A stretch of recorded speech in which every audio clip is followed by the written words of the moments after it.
Salut les investisseurs malins, j'espère que tu vas bien, je m'appelle Gabriel Jarosson. On se retrouve comme toutes les semaines maintenant pour les Startup News, les nouveautés, les nouvelles de ce qui s'est passé toute la semaine dernière dans le monde fascinant des startups, les implications pour les entrepreneurs, pour les investisseurs, pour l'économie. On démarre tout de suite. On commence avec une petite nouvelle, pas très importante, mais c'est un tremblement de terre dans le microcosme TikTok.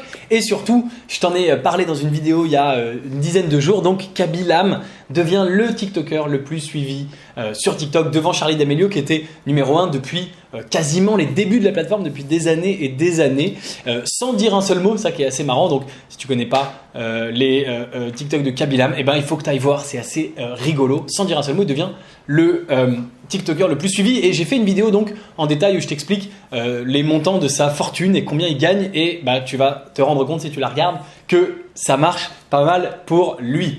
On enchaîne avec une autre bonne nouvelle, c'est Accel qui vient de lever un nouveau fonds de 4 milliards, rien que ça. Donc Accel, l'un des plus gros fonds d'investissement au monde, qui a 39 ans d'existence. Et alors que les rivaux de Accel, à savoir essentiellement SoftBank et Tiger, visiblement ils ont un petit peu moins d'argent, eh bien eux, Accel, ils sont toujours là, ils sont à fond et donc ils viennent de lever un fonds de 4 milliards justement, à fond, un fonds, t'as compris, on fait des petites blagues. Ça veut dire que si tu es entrepreneur et que tu veux aller, tu cherches en ce moment de l'argent, eh bien, tu peux aller frapper à leur porte. Ils ont clairement de l'argent à déployer, même si il y a écrit ici que c'est un late stage fund, donc c'est peut-être pas pour des tout jeunes entrepreneurs, mais il n'empêche que il y a encore des choses positives dans cet écosystème startup. Tout n'est pas si horrible et c'est plutôt une bonne nouvelle.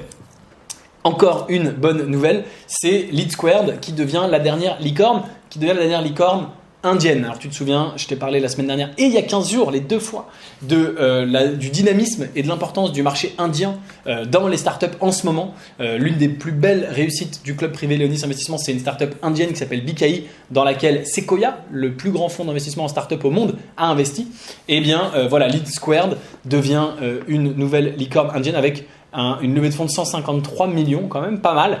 Donc Lead Squared, c'est un outil SaaS qui aide les équipes de vente à être plus efficaces grâce à un CRM. Ça ressemble à ça. Donc c'est pour aider les startups à vendre mieux, plus vite, de façon plus efficace avec des équipes de vente. Et on enchaîne sur une moins bonne nouvelle, c'est le fabricant de e-cigarettes ou de vapoteurs Juul, que tu connais peut-être, J-U-U-L, américain, qui est l'une des plus grandes marques, qui a été complètement banni des États-Unis. La décision est tombée la semaine dernière, mercredi dernier, le 23 juin. Donc la FDA, la Food and Drugs Administration, a tout simplement dit à Juul, vous arrêtez de vendre vos produits aux États-Unis. C'était évidemment leur plus gros marché. C'est une boîte qui était valorisée à 38 milliards de dollars au moment où Marlboro est rentré au capital. C'est une boîte où Marlboro, enfin la boîte derrière Marlboro, l'entité juridique, est rentrée au capital de cette boîte. Eh bien, voilà, ils vont être interdits. Ils sont interdits effectivement de vente aux États-Unis. Donc ça, c'est une très très très mauvaise nouvelle pour eux et ça devrait faire plonger pas mal les ventes. Alors, une autre nouvelle qui n'a rien à voir, on passe du coq à l'âne, mais c'est normal, ce sont les startup news dans le milieu des startups. Voilà, pas un truc fondamental, mais quand même une petite révolution. Twitter qui voudrait passer au contenu long format et donc lancer quelque chose qui s'appelle Twitter Note, eh bien, qui doublerait le nombre de caractères de 140 à 280, ce qui pourrait aider les gens à publier du contenu de plus long format, ce qui est évidemment intéressant pour que les gens passent plus de temps sur la plateforme, pour qu'il y ait plus de référencement, etc., etc. Je te parle de Twitter parce que voilà, on a beaucoup suivi ce qui se passait avec Twitter ces dernières semaines avec la tentative de rachat d'Elon Musk. On en est toujours au point mort pour le moment, mais voilà, ils avancent, ils lancent des nouveaux produits et voilà à quoi ça pourrait ressembler. On se croirait presque sur Substack, on se croirait presque sur un blog et c'est volontaire, on se croirait presque sur un post sur LinkedIn. Eh bien, voilà ce qu'ils ont mis en place. Donc très très très intéressant. Et en parlant de Twitter, la transition est toute trouvée puisque Twitter veut également a également fait un partenariat avec Shopify pour introduire Twitter Shopping. On avait déjà du shopping sur Facebook, sur Instagram, et bien maintenant on a Twitter Shopping pour des marchands qui vendent en ligne. Ils vont pouvoir directement dans leur fil Twitter mettre, si tu as une boutique sur Shopify, tu vas pouvoir mettre dans ton fil Twitter tes différents produits, tes produits les plus populaires, etc. pour que les gens qui te suivent puissent directement les acheter. Donc ça, c'est assez sympa. Donc tu vois, il se passe pas mal de choses chez Twitter. En parlant de Shopify, donc encore une transition toute trouvée, eh bien Shopify a lancé plus de 100 nouvelles fonctionnalités et notamment la possibilité sur Shopify d'acheter et de vendre des NFT. Donc c'est vraiment ça qui est assez intéressant. Les NFT sont présents sur Shopify. Ils ont également lancé le Token Gated Commerce. Ça veut dire que des sites e-commerce où on achète des choses normales, pas des NFT, mais qui sont accessibles seulement si tu possèdes un NFT. Donc je te donne un exemple. Si tu possèdes le NFT du Bored Ape Yacht Club, eh bien seulement à ce moment-là tu vas pouvoir acheter sur le site, sinon tu ne peux pas y accéder. Donc intéressant, il se passe des choses dans le Web3 et Shopify, ils ont toujours voulu être à la pointe. Le fondateur, le CEO de Shopify, Toby Lütke, il a toujours dit sur Twitter qu'il était un grand croyant des NFT, du Web3 et que donc il s'y intéressait. Et bien voilà, ils ont effectivement lancé cette nouvelle fonctionnalité, donc quand même assez intéressant. Et en parlant de crypto, tu vois, c'est incroyable. Ici, on a parlé de Twitter. On avait une transition avec Twitter et Shopify. On avait une transition avec Shopify.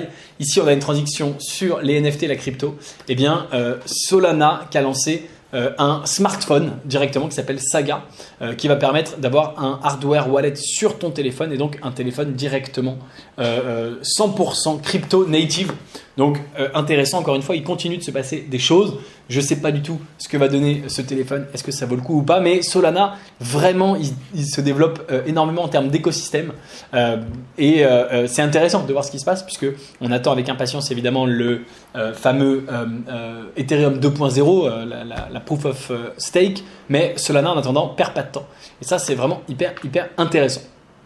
On termine les crypto news avec les deux nouvelles licornes de la semaine dernière. Premièrement, Lead Squared, dont je t'ai déjà parlé en Inde. Et deuxièmement, Magic Eden. Alors ça, c'est vraiment incroyable de tomber sur Magic Eden pile quand on parle de Solana, puisque Magic Eden, c'est un petit peu l'équivalent de OpenSea, mais sur Solana. Donc OpenSea, c'est sur la blockchain Ethereum. Et bien Magic Eden, c'est la plateforme de référence des NFT sur la plateforme de référence, l'une qui est en train de devenir la plateforme de référence sur Solana pour tous les NFT. Tu vois, ça ressemble, il n'y a pas une grande différence, à part que, bien sûr, tout le monde te dira, il y a une grande différence, c'est évidemment les frais de transaction, puisque justement, c'est sur Solana. Et puis, dernière section de nos startup news, les layoffs, donc les employés qui ont été virés la semaine dernière. En ce moment, en tout cas, ça fait partie de notre section. Donc, Bitpanda dans les cryptos qui vire 270 personnes. Ici, on a Netflix mercredi qui a viré 300 personnes. Et on a Masterclass, que tu connais peut-être, dont tu as sûrement déjà vu des publicités, qui a viré 100 personnes. Donc voilà, on a Voy, les trottinettes, 35 personnes. Il y a encore plein de licenciements cette semaine, malheureusement. Et voilà pour les startup news de la semaine. Comme d'habitude, c'est un format relativement nouveau et neuf, donc n'hésite pas à me dire ce que tu aimes, ce que tu n'aimes pas et des idées d'amélioration de ce format. Moi, je le trouve assez sympa, donc je suis assez fier assez content de te le présenter. Et bien sûr, s'il y a d'autres news que j'ai oubliées, tu peux les rajouter. D'autres types de news que tu voudrais que je couvre, tu n'hésites pas à me le faire savoir.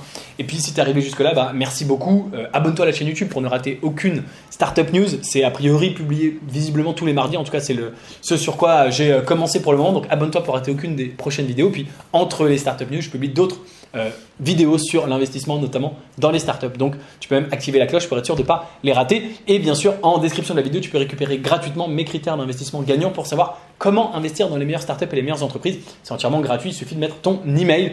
Et bien, je te dis à très bientôt pour une prochaine vidéo. Ciao, ciao.